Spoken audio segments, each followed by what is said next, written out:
Have you ever heard the saying, if it's not in writing, it didn't happen?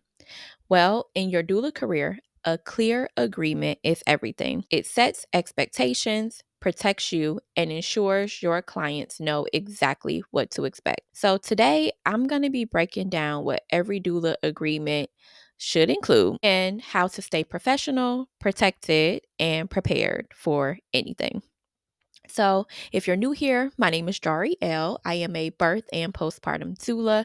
I've been lurking in the doula industry since 2014, and I've been actively working as a doula since about 2019. Right now, we are in the middle of a series that I created called Answer the Call 30 Days to Launch Your Doula Career. We are currently on day 12 today of the journey, where I am sharing everything you need to build a solid foundation for your career as a doula. If you're new here, this series is designed to take you from dreaming about becoming a doula to actually launching your doula career with confidence, clarity, and a clear plan of action. So, if you haven't listened to the first 11 days of this series, I highly recommend that you go back and you listen to all 11 days.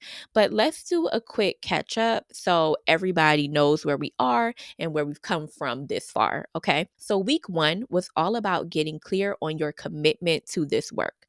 Finding your why and going under your why to find the root to anchor yourself as you go through this journey. We talked about building emotional resilience. We talked about how to build a burnout proof career.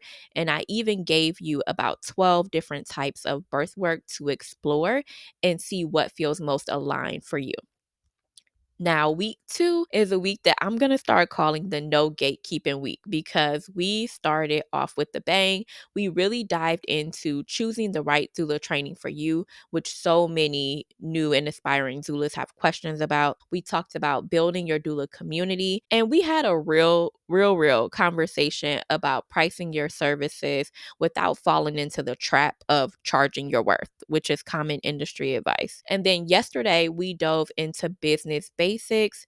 We talked about the 3 steps that you need to take to make your business legit, for real, and how simple those 3 steps can be. We talked about professionals that you can reach out to for support, for paid and for free support. That way you can set up a legal business in whatever region you want to launch your business in. All right. So that brings us to today. And I wanted to talk a little bit about why having an agreement matters, right? Some of the things that your doula agreement should cover. And I also wanted to talk about some of the situational things that have popped up that I would have never have thought to place into my agreement until it happened or until I read it online, right? And I'll also give you guys some pro tips about agreements as far as like where to find them, how to really get signatures, and how to really stay organized and keep copies, okay, for your records. So, first things first, why you should have an agreement, okay? I want to be real. Things can get unpredictable in this work. As much as we hope for smooth sailing and for no issues to pop up, life happens, right? Emergencies happens, miscommunications happen, and those kind of like oh crap moments that could have been avoided if the expectations were set ahead of time and a solid agreement was in place. So everyone could have been on the same page at the beginning of the journey, right? So what should your doula agreement cover, right? Or your doula contract, what should it cover? One, it should cover who's involved, right? It should cover your business being the business that is entering into the agreement, and it should list the client's full name. If the client is in a situation where you are providing support for them and someone else on their team, that person should also be on the contract, right? So if you are a postpartum doula and there's a first time couple that has decided that they wanted to move forward with your services, both of those names should be on the contract, right? So that way they're both adhering to the contract and they're both understanding what their role and responsibility should be. And so you don't have the issue come up where you're having some challenges with one person, but that person isn't on the contract and hasn't signed the contract. So you really don't have a course of action that you can move forward with, right? As a doula who is a professional doula who has started a legit business, your business name, business address, business email, and business telephone number should be on all pages of the contract, right? And also your backup doula's information, if you have entered into a solo practice where you have a backup doula, or if you're a part of a collective and you have backup doulas, those parties should also be included in the information on your agreement, right? Okay, part two of what the agreement should cover. It should cover what the doula's roles and responsibilities are, right? So you want to define what you do as a birth, fertility, death, bereavement, postpartum doula, and the specific services that you offer. You want to make it clear what you also do not do, right? So, as a postpartum doula, something that comes up a lot is sick babies, right? Babies get sick, and all of a sudden, the parents want to administer Tylenol or Motrin. It should be very, very clear that as a postpartum doula with no medical training as a nurse or as a physician, I am not going to administer medication to your baby, right? I can think of some things that we can do in order to make sure that your baby gets the medication that they need. We can make that simple. We can make that easy. I'm happy to provide a reminder to you. I'm happy to facilitate everything you would need to dispense the medication. But as someone who is not trained in giving medication, that's not something that I'm going to enter into. And my contract is going to make that very clear, right? So you have to think about the things that could potentially come up that a client could ask you as far as medical tests, diagnosis, conditions, making decisions on the client's behalf, things of that nature that you want to make sure that is covered in the contract so people know exactly how you're going to move, how you can navigate, and what plan you guys can come up with together, right? Also, too, the backup doula who may be stepping in the case of like an emergency or due to illness or injury, that needs to be laid out as well. Under what conditions will the backup doula step in, and what's the backup doula's role and responsibility? Okay, so next should be the client's role and responsibility, right? So we want to make sure that we outline what is expected from the client, right?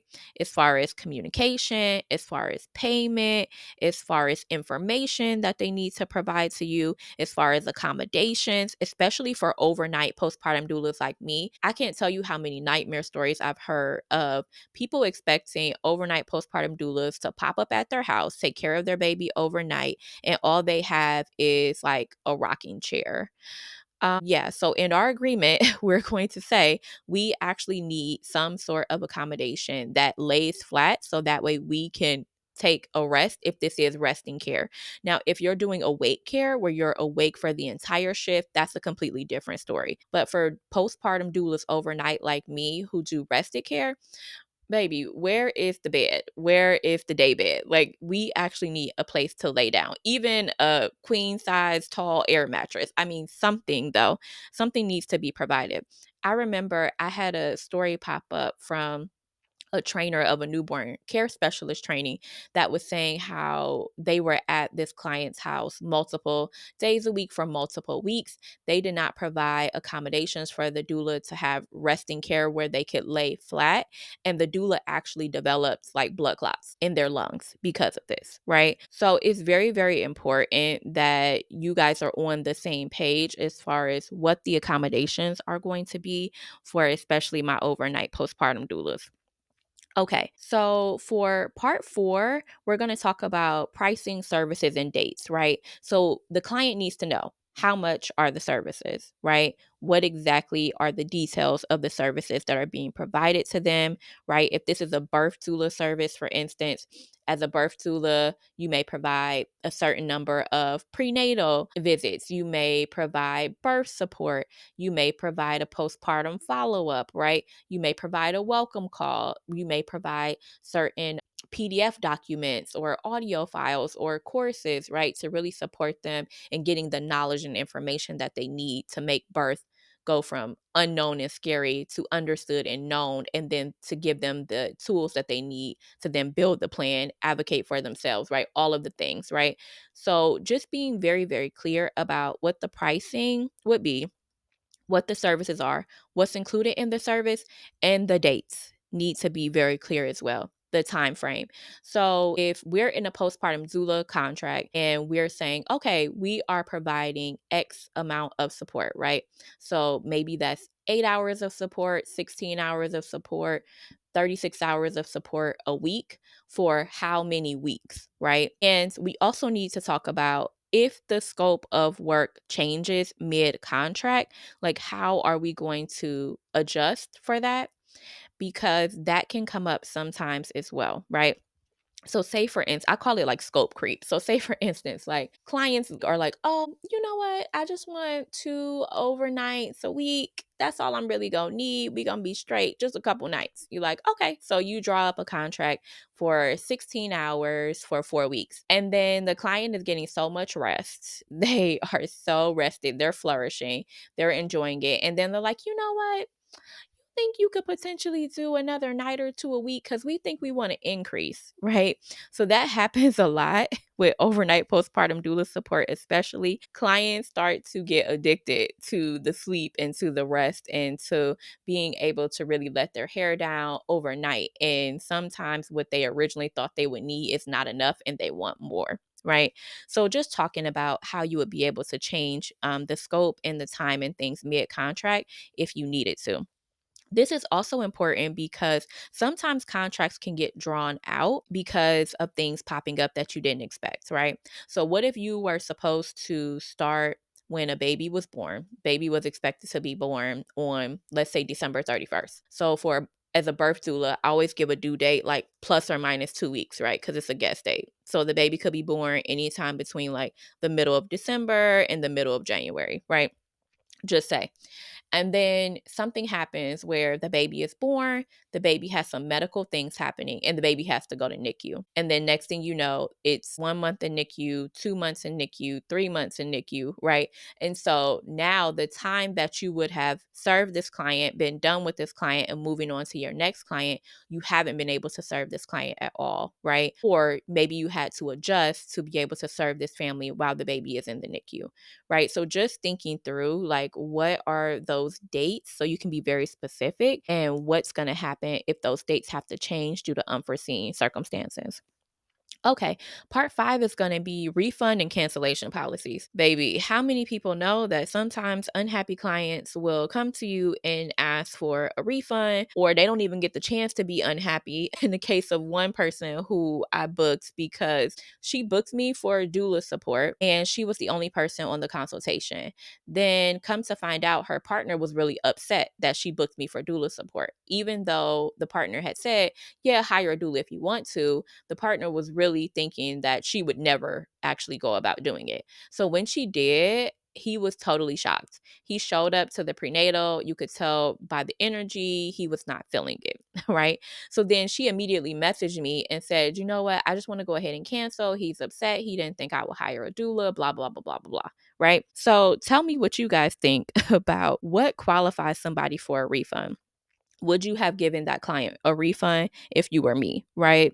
Everything was great. We vibed great. But because of a miscommunication between this client and their partner, they wanted a refund, right? On your contract, would that be feasible? Would you do that, right? Then it needs to be said how the client goes about requesting a refund. And then you need to talk about for you as a doula, what would qualify as a termination of the contract, right? So for a lot of times, doulas don't think about themselves. So what happens if you enter into a contract where everything seemed great in the consultation, and as soon as you sign the contract, you may be experiencing emotional, mental abuse. You may be in a toxic work environment all of a sudden. You may be in unsafe conditions, right? How will you engage with protecting yourself and disengaging from this client? What's owed to you and what's owed to them? And how do you go about peacefully terminating the contract to protect your peace of mind, right? Okay, so part 6 is going to be just some things that I have noticed as I've been a doula over the past 5 years that I want to give you guys some food for thought about adding to your contracts, right? Okay, so first things first is plan time off. Please be very clear with clients about leave, vacations, things like that that you know are coming up that are in line with the services dates that you're supposed to provide to them, right? And that could be something as simple as your child's birthday, a summer vacation, a camping trip, right? And letting them know what's going to happen if they need services or support while you're on leave, right? That's something that they should know in the consultation so they know whether or not they want to enter into the agreement. Next thing is inclement weather. Baby, I live in Ohio, and when I tell y'all the weather this week has been wild and ridiculous, right? One moment it's raining, one moment it's sunny, the next moment it's white out snow, the next moment it's 18 degrees and it's ice outside because it was snowing and raining and all of the things. Right now, it's about 22 degrees and it feels like 14, and we're still riding on ice from yesterday, right? So I have been in some inclement weather being in the Midwest in the US and living in an area where we experience all of the seasons, right? I remember the year before last, we had like a snowstorm that was so crazy that like I literally could not get out of my parking garage. So the snow was so high that I couldn't roll over the snow. I couldn't shovel it all by myself. It was absolutely insanity, right? So thinking about inclement weather and what happens if you can't get to the client's house, if you can't get to the birthing facility, if you can't get to wherever they may be in order to provide support. How will you go about handling that? Also, global disasters. So, I don't know how many of you remember the pandemic, but that was a little bit crazy because the pandemic caused a lot of hospitals to lock down. And so, doulas were not allowed in a lot of the birthing facilities and hospitals that I had access to in my area. So if you signed a contract in 2019 with the client to provide support in 2020 and they were due after March 2020 and their birthing facility had changed the policy as far as who would be permitted in and who wouldn't be, how would you handle that, right? Also, too, we really couldn't meet with each other, right? It was highly advised that we stayed in the house. So if you had in-person prenatals and an in-person postpartum that you were supposed to deliver on, would those be switched to virtual? How would you handle that? Next thing would be lost or damaged items. This has come up a few times as a postpartum doula that's been in people's houses overnight. I hate to say it, but I had this new scrub jacket and it was black. And it feels like all of my clients love white linen. Like it's like hotel linen. Won't go down that rabbit hole. But anyway, so I am wearing like my new scrub jacket and I washed it and dried it. But for some reason, I leaned on my client's pillow. When I got up, it looked like there was like an ink transfer from my jacket to the pillowcase. I was so annoyed, right? Client was absolutely fine. It wasn't a big deal.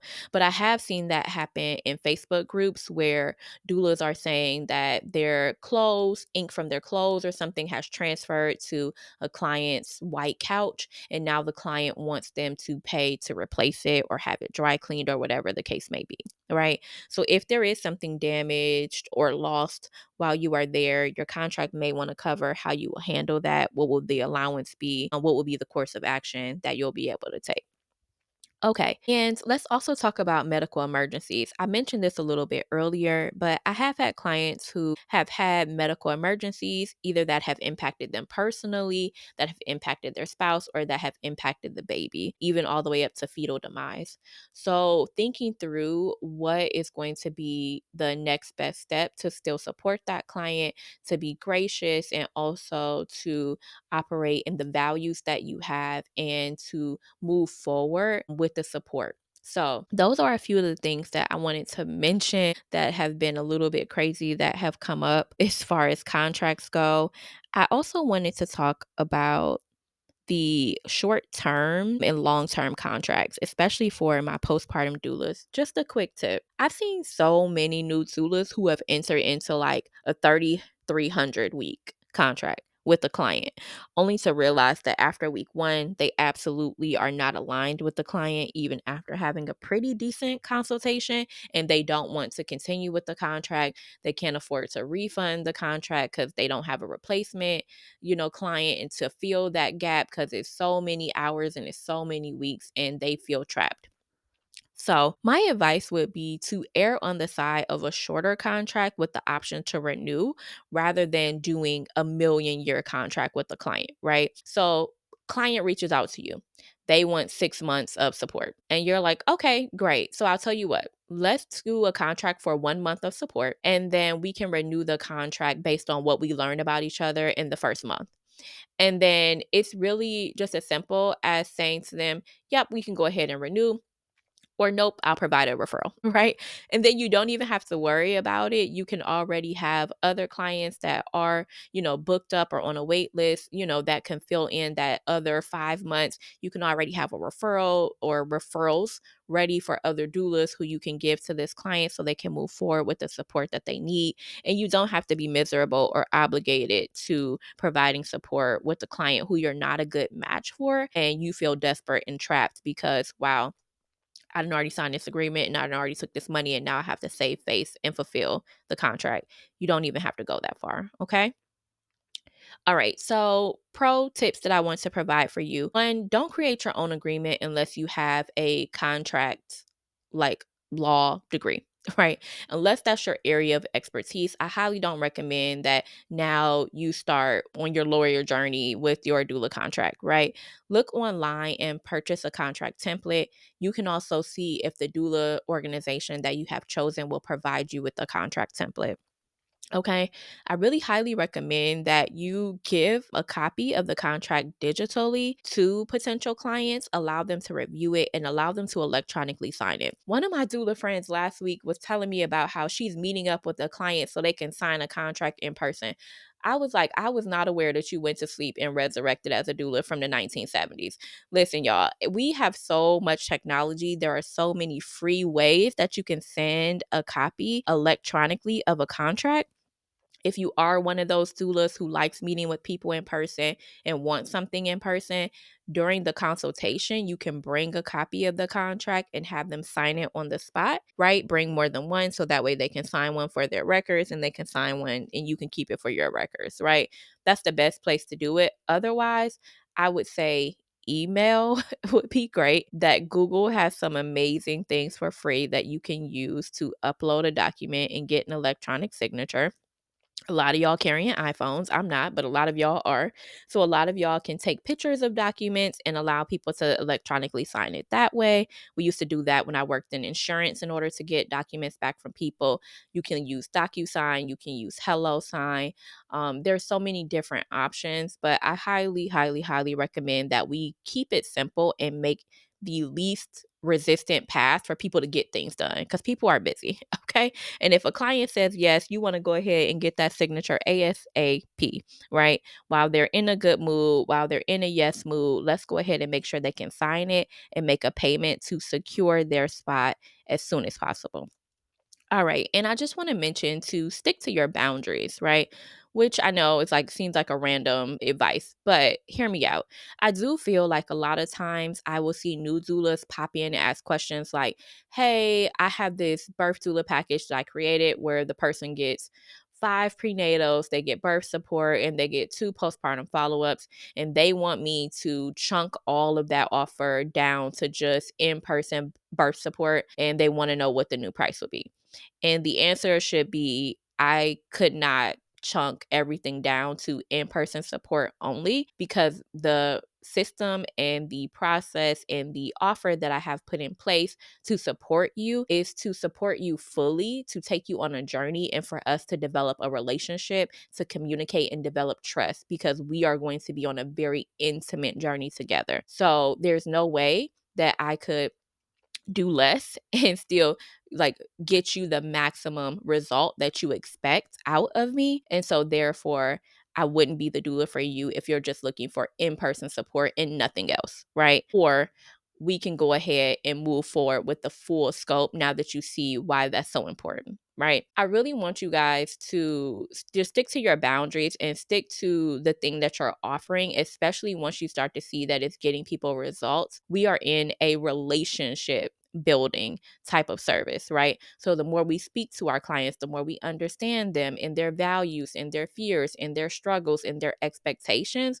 the more we can provide support to arise to those expectations. And believe me, it's nothing worse than not sticking to your boundaries, doing something to appease the other person, things going left, and then they're unhappy and they want a refund and they want to leave you one of those. I would only leave 0 stars if I could, but I have to leave 1 star to get this Google review out, right? That's not the energy or the space that you want to be in. Believe me, I've been there with the 1 star Google review and also with the compromising my boundaries, only to realize that it wasn't a good fit and I shouldn't have forced it anyway, and things went left anyway, right? So just make sure that you're checking yourself, you're checking your values, you're checking your boundaries, and you're running your doula practice. You're not allowing people to run your doula practice because you're afraid that you won't get any more clients.